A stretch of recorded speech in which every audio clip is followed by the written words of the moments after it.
Hey guys, so here we are with our second video where we are learning monopoly topic, that is the second form of market. What monopoly means?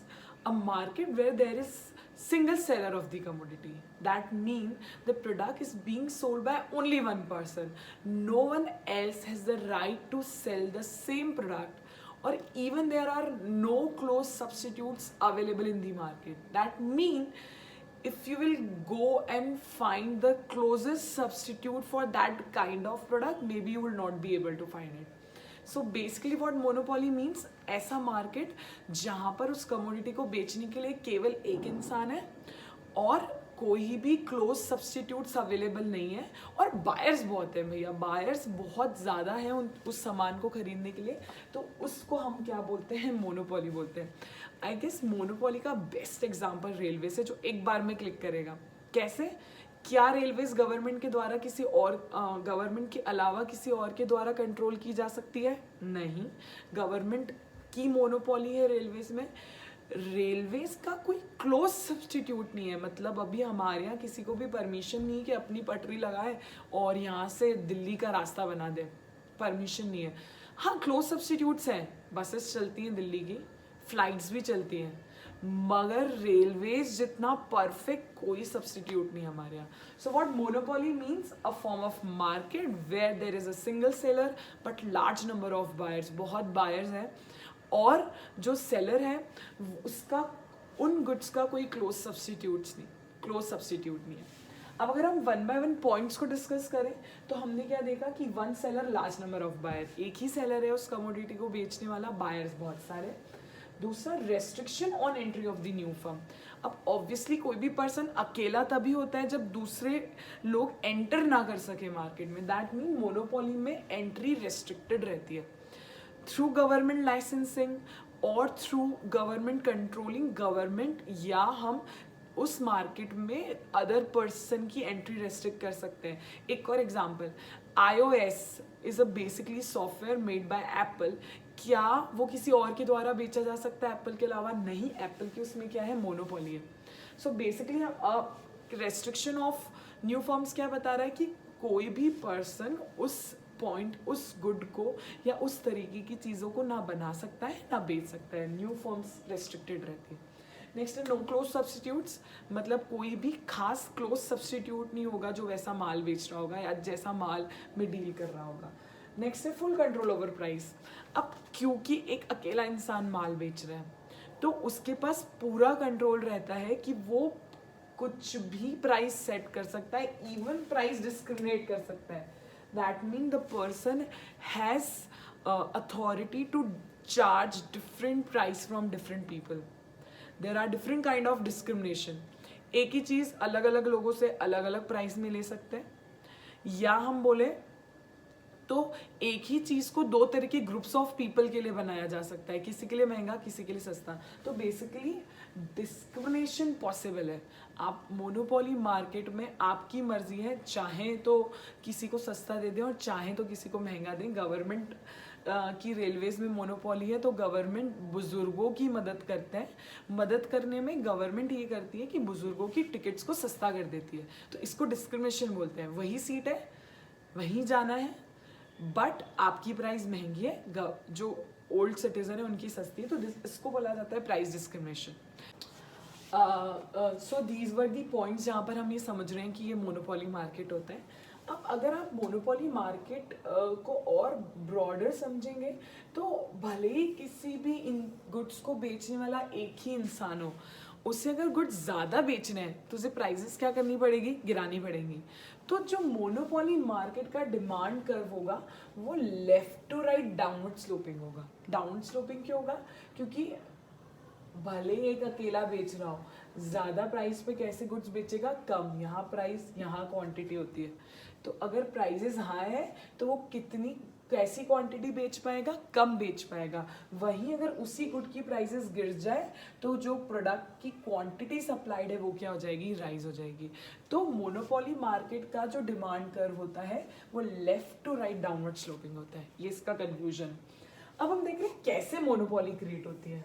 अब क्या आसान है क्या, मैं ही बेचूंगा माल? नहीं, monopoly create करने के कुछ क्राइटेरियाज हैं। क्राइटेरिया सबसे पहला गवर्नमेंट लाइसेंसिंग है। अगर गवर्नमेंट चाहती अननेसेसरी कंपटीशन नहीं हो और किसी एक ही पर्सन के हाथ में कंट्रोल हो, तो गवर्नमेंट उस पे क्या लगा देगी, लाइसेंसिंग या डिपार्टमेंटल अंडरटेकिंग लगा देगी। That mean that particular thing would be done only by that department. Railway का रेलवे डिपार्टमेंट है, और किसी को भी आने के लिए लाइसेंसिंग लेनी ज़रूरी होगी, और क्योंकि गवर्नमेंट लाइसेंस देगी नहीं तो मोनोपोली क्रिएटेड रहेगी। First point. Second, patent right. What patent right is, intellectual rights होते हैं आपके पास। इंटेलेक्चुअल का मतलब होता है ऐसी कोई भी चीज़ जो कि आपकी बुद्धि के कारण पनपी है, मतलब any product, any technology which you have created with various hard work, जैसे कि भैया रिसर्च एंड डेवलपमेंट लगाया सालों तक, खुद मेहनत करी और कोई प्रोडक्ट क्रिएट करा, तो थोड़ी ना आपने आज मार्केट में लाया और कल दूसरे ले आएंगे उसको फिर, क्योंकि प्रोडक्ट तो वही है, कोई भी कॉपी कर सकता है। तो यहाँ पर आपको एक राइट मिलता है जिसको हम पेटेंट राइट बोलते हैं, जो कि ये बात बताता है कि आपको इंटेलेक्चुअल प्रॉपर्टी राइट IPR के तहत आप कोई भी अच्छे प्रोडक्ट का पेटेंट ले सकते हैं। शार्क टैंक जो भी देखते होंगे उन्हें अब पेटेंट बहुत अच्छे से समझ आएगा। पेटेंट ले सकते हैं, दैट मीन कि आप उस चीज़ को रजिस्टर करा सकते हैं कि फॉर दैट पर्टिकुलर पीरियड और for years nobody can copy the product. So ये जो जेरोक्स का मैं एग्जांपल दे रही थी वो एक पेटेंट राइट का एग्जांपल है कि जो जेरोक्स मशीन का जिसने इन्वेंशन किया था, इतने साल रिसर्च डेवलपमेंट किया, तो उसको 15 इयर्स का प्योर पेटेंट राइट मिला था कि कोई भी उसकी मशीन को कॉपी नहीं कर सकता है। आगे देखते हैं हम कार्टेल्स। कार्टेल्स का मतलब होता है ग्रुप फॉर्म करना। तो अननेसेसरी कंपटीशन को अवॉइड करने के लिए जो बिग लीडर्स हैं मार्केट में, ग्रुप बना सकते हैं। ग्रुपिंग कैसे करेंगे, वो एक नहीं हो जाएंगे, वो अपनी आइडेंटिटी खुद कंटिन्यूड रखेंगे, बट सेक्टर्स को डिवाइड कर लेंगे। सेक्टर्स डिवाइड कर लेंगे मतलब म्यूचुअली एग्री कर लेंगे कि इस चीज़ को इन इन लोगों के द्वारा इन प्राइजेस में बेचा जाएगा, तो उससे भी मोनोपोली क्रिएट हो सकती है। Means next, natural occurrence. Now what natural occurrence says कि अगर आप किसी भी जगह पर नेचुरली कोई चीज़ क्रिएट कर सकते हैं जो किसी और के साथ करना पॉसिबल ही नहीं, क्योंकि वो नेचर से रिलेटेड है, तो फिर आपकी वहाँ पर मोनोपोली हो जाएगी। कैसे? ऑयल का वापस एग्जांपल लेते हैं। कुएं खोदेंगे, इंडिया में तेल निकल सकता है क्या? नहीं, क्योंकि अरेबिक कंट्रीज में ही कुएं खुद के तेल निकलेगा, तो उनकी नेचुरल अकरेंस के कारण भी वहाँ पर ऑयल की क्या है, मोनोपोली है। तो बेसिकली ये चार वो मेन पॉइंट्स हैं जिनके थ्रू मोनोपोली क्या की जा सकती है, क्रिएट की जाती है। मोनोपोली टॉपिक के बारे में अगर हम एग्जाम में कुछ क्वेश्चंस देखें जो पूछे जाते हैं, तो इतना इम्पोर्टेंट टॉपिक नहीं है, बट फिर भी उसके ग्राफ पे कमेंट करने के क्वेश्चन जरूर आ सकते हैं। कमेंट ऑन दी स्ट्रक्चर और the shape of monopoly competition. तो आपको बताना पड़ेगा कि बिकॉज ऑफ दीज रीजन जो ग्राफ है वो left to right downward sloping होता है, क्योंकि एक ही सेलर है और बहुत सारे बायर्स है। बायर क्योंकि बहुत सारे हैं, तो as we have discussed earlier, बहुत सारे बायर्स होने के कारण कोई भी एक पर्सन इन्फ्लुएंस नहीं कर सकता है। मैं गई कोई प्रोडक्ट लेने और मैंने बोला कि मैं तो ये प्रोडक्ट लूँगी नहीं अगर सस्ता नहीं करा, तो उसे कोई फ़र्क नहीं पड़ेगा। क्यों?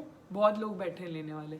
तो बेसिकली बायर्स बहुत सारे होते हैं, तो वो कंट्रोल नहीं कर सकते प्राइस को, और क्योंकि एक सेलर है, मैं नहीं दूंगा तो मैं ही हूँ बेचने वाला, मैं कंट्रोल कर सकती हूँ। तो basically because 1% can control, no other person can enter, कोई सब्सटीट्यूट नहीं है, फुल कंट्रोल है प्राइस पे, तो वो मोनोपोली मार्केट है। बट किसी भी मार्केट में इंसान को सेल बढ़ाने के लिए प्राइजेस क्या करनी पड़ती है, कम करनी पड़ती है।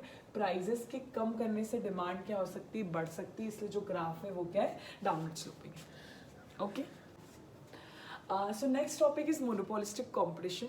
What monopolistic competition or market means is a market where there are large number of buyers and sellers, but here the sellers are not selling homogeneous product. Their product differentiate with each other. That mean basically monopolistic competition is a hybrid market form of perfect competition and monopoly competition. That means there are large number of buyers and sellers, but the seller are not selling same commodities. They are selling goods which differentiate from each other. Differentiation किसी भी तरह का हो सकता है, brand name, brand image, brand tag से basically differentiate होता है। अब बहुत सारी कंपनी है, सब टूथपेस्ट बेच रही है, बट कोई कोलगेट है, कोई दंत कांति है, कोई पेप्सोडेंट है, तो basically they all are selling almost same products, but each product differentiate from the another one because of the reasons of like brand image or the product quality they are offering or the facilities they are offering with the product. So basically उससे product क्या हो जाता है, differentiate हो जाता है। Features पे आते हैं। सबसे पहला फीचर्स है, आप फीचर जो बोल रहे हैं वो है large number of buyers and sellers. मतलब यहाँ ये वो मार्केट है जहाँ पर बायर्स एंड सेलर्स बहुत सारे हैं। That mean no one person is able to control the price. Full control price पे उनका नहीं हो सकता है। हाँ, पार्शियल कंट्रोल होता है। पार्शियल कंट्रोल कैसे होता है, ऐसे मैंने बताया अभी कि आपका प्रोडक्ट दूसरे से डिफर कर रहा है, तो क्योंकि आप कुछ ज़्यादा अच्छा प्रोडक्ट बेच रहे हैं, क्योंकि शायद आपका प्रोडक्ट ज़्यादा क्वालिटी का है या ज़्यादा ब्रांड एम्बेसडर्स के द्वारा प्रोपोगेट किया गया है, तो हो सकता है कि आप उसके अकॉर्डिंगली प्राइस सेट करें। तो प्राइस पे फुल कंट्रोल नहीं है, पार्शियल कंट्रोल है। आगे प्रोडक्ट डिफ्रेंसिएशन की हमने बात कर ली कि जो प्रोडक्ट है वो सेम नहीं होंगे, एक दूसरे से डिफ़र करेंगे, अलग प्रोडक्ट्स होंगे। प्रोडक्ट डिफ्रेंसिएशन के काफ़ी मायने हो सकते हैं। आगे बढ़ते हैं सेलिंग कॉस्ट। सेलिंग कॉस्ट का मतलब होता है कि बेसिकली आप उस माल को बेचते समय क्या चीज़ें अपना रहे हैं सो दैट वो माल ज़्यादा बिके। एडवर्टाइजमेंट करा रहे हैं या आप उस पर ऑफर्स प्रोवाइड कर रहे हैं। तो बेसिकली जो सेलिंग कॉस्ट है यहाँ पर वो हर फॉर्म की डिफ़र करती है। जितना इंटेंसिव एडवर्टाइजमेंट मेथड्स वो यूज़ करते हैं गुड्स को सेल करने के लिए, उतनी ही सेलिंग कॉस्ट उससे क्या होती है, अफेक्ट होती है। नेक्स्ट है डाउनवर्ड स्लोपिंग डिमांड कर्व। अब भैया बात तो वही है, तुम कितनी ही बड़ी ब्रांड हो, अगर तुम्हें गुड्स ज़्यादा बेच रहे हैं तो तुम्हें प्राइसेस क्या करनी पड़ेगी, गिरानी पड़ेगी। तो because of fall in price there would be always increase in the quantity of the good. तो यहाँ पर मोनोपोलिस्टिक में भी जो डिमांड कर्व होगा वो कैसा होगा, left to right downward sloping होगा। आगे बढ़ते हैं नॉन प्राइस कंपटीशन।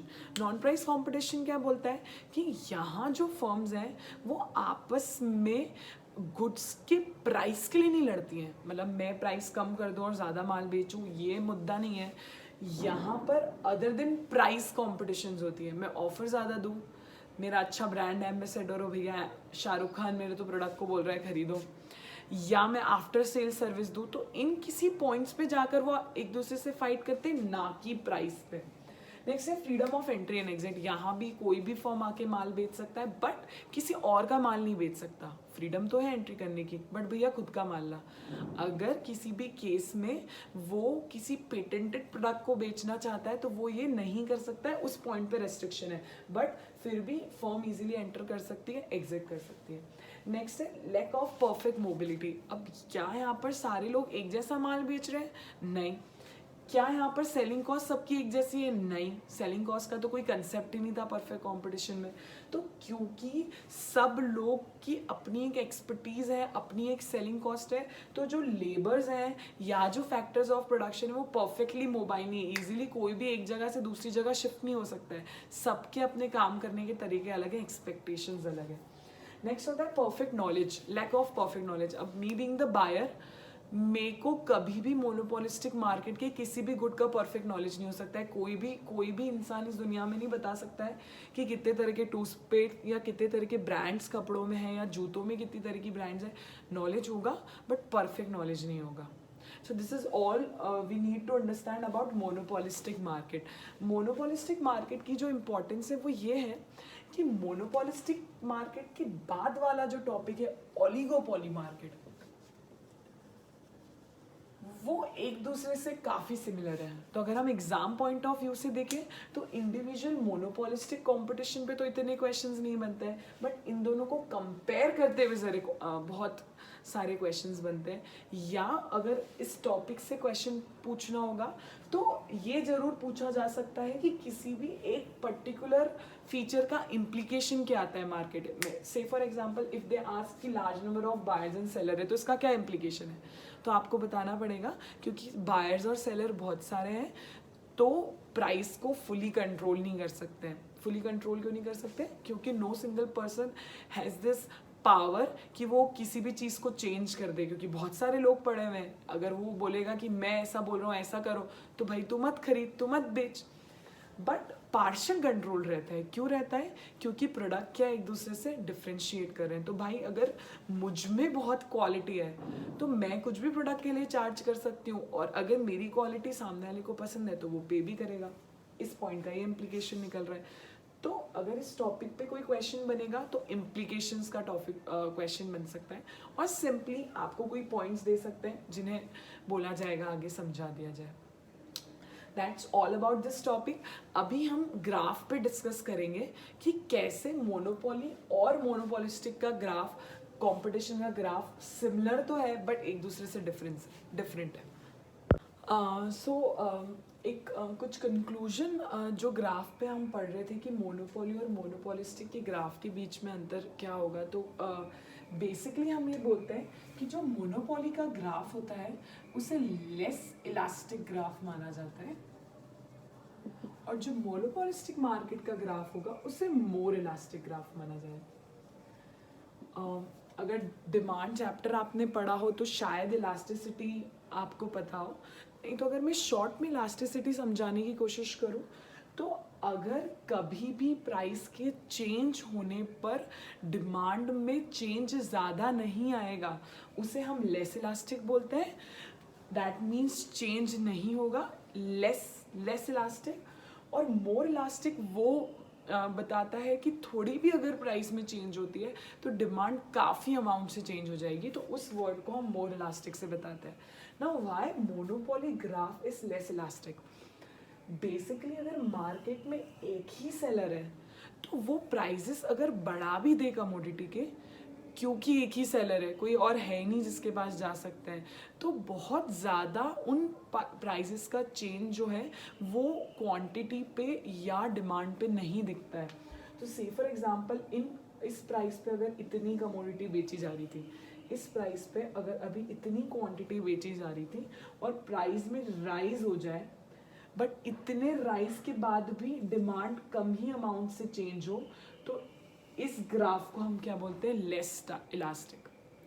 क्या बोला जाएगा इस ग्राफ को? लेस इलास्टिक बोला जाएगा। वहीं पे अगर स्लाइट चेंज इन प्राइस, क्योंकि यहाँ पर बहुत सारे सेलर्स हैं, तो कोई एक भाव खा रहा है ना, तो इंसान उसे छोड़ के 10 और ऑप्शन उसके पास चला जाएगा।